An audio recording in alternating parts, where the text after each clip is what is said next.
as the third richest man of all time, and with a net worth of $374 billion, John Davison Rockefeller Sr. certainly made a name for himself.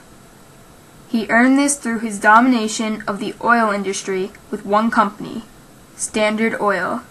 He chose to work in the oil refining business for several reasons. One of these is that on August 27, 1859, Edwin Drake struck extremely high-quality oil near Titusville, Pennsylvania. This began a chain of oil strikes in the surrounding areas. Northwestern Pennsylvania appropriately became known as the Oil Region. Previous to this oil boom, technology advances to the oil refining process were made. In 1850, Scottish chemist James Young patented a process of destructive distillation using petroleum to get burning oils. This method eventually led to 1,800,000 coal oil lamps in consumers' homes by 1859. Opportunity for money off of consumers was Rockefeller's third reason. He saw the increasing opportunity to sell kerosene, refined crude oil, for lighting and fuel purposes. Because of these solid reasons, John D. Rockefeller Sr. was able to form Standard Oil in partnership with his brother, William Rockefeller, Henry Flagler, Samuel Adams, Stephen Harkness, and William's brother-in-law, O.B. Jennings. John D. Rockefeller owned the most of this company out of his partners, with 30%. At its origin, Standard Oil dominated approximately 10% of the oil business. Rockefeller was always trying to make Standard Oil more efficient.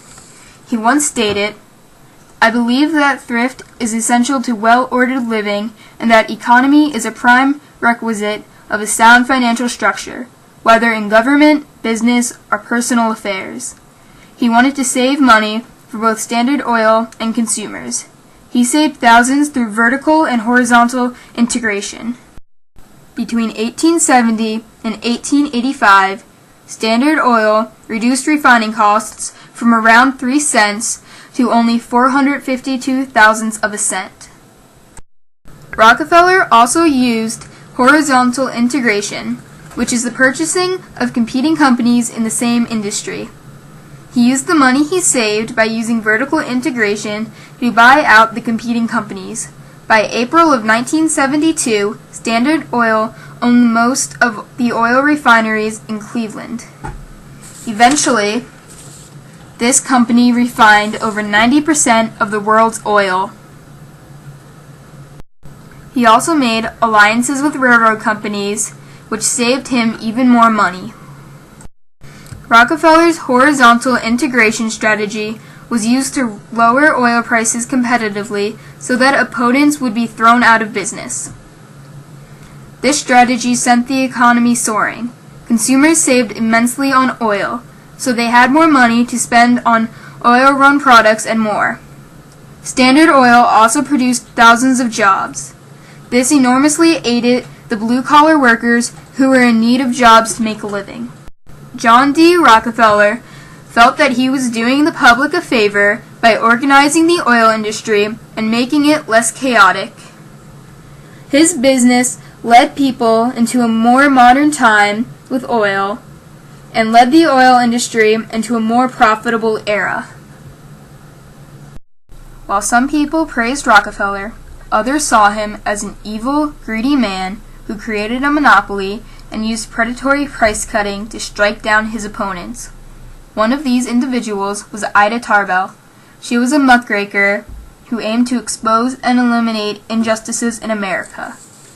A possible motivation for her attack on Standard Oil was the Cleveland Massacre, where her own father had to choose between selling his small oil company to Rockefeller or competing with him, with little to no chance of success. She observed several wrongdoings of Standard Oil over the years. One of these concerned his alliances with railroads. In order to receive Rockefeller's business, railroad companies would give Rockefeller rebates for large shipments of oil. Ida Tarbell believed Rockefeller was using predatory pricing as well, the act of lowering prices to an unprofitable level just to eliminate the competition. Ida Tarbell was so deeply troubled by the monopoly of Standard Oil that she wrote a book about it and its evils. It was titled The History of the Standard Oil Company.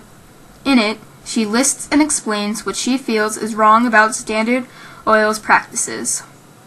She wrote that an independent dealer once told her that he had to sneak oil out of Buffalo just because they were all afraid of offending the Standard Oil Company.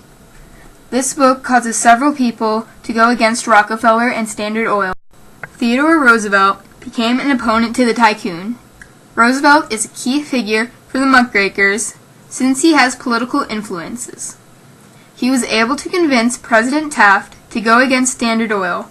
Not long after, the Sherman Antitrust Act was put into effect on July 2, 1890.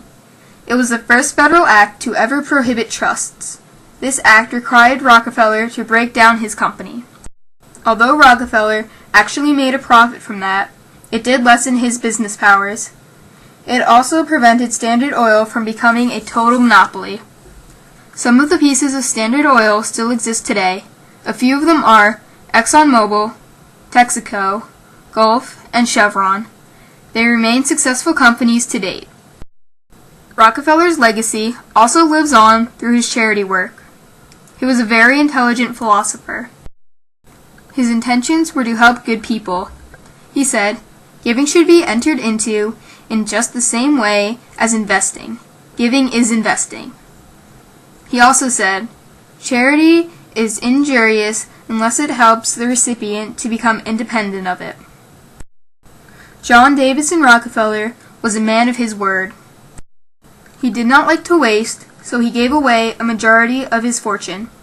It is estimated that Rockefeller donated over $500 billion to charities, public works projects, and those in need.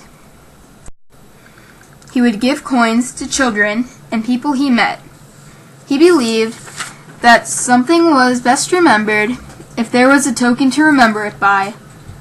This was the least of his gifts.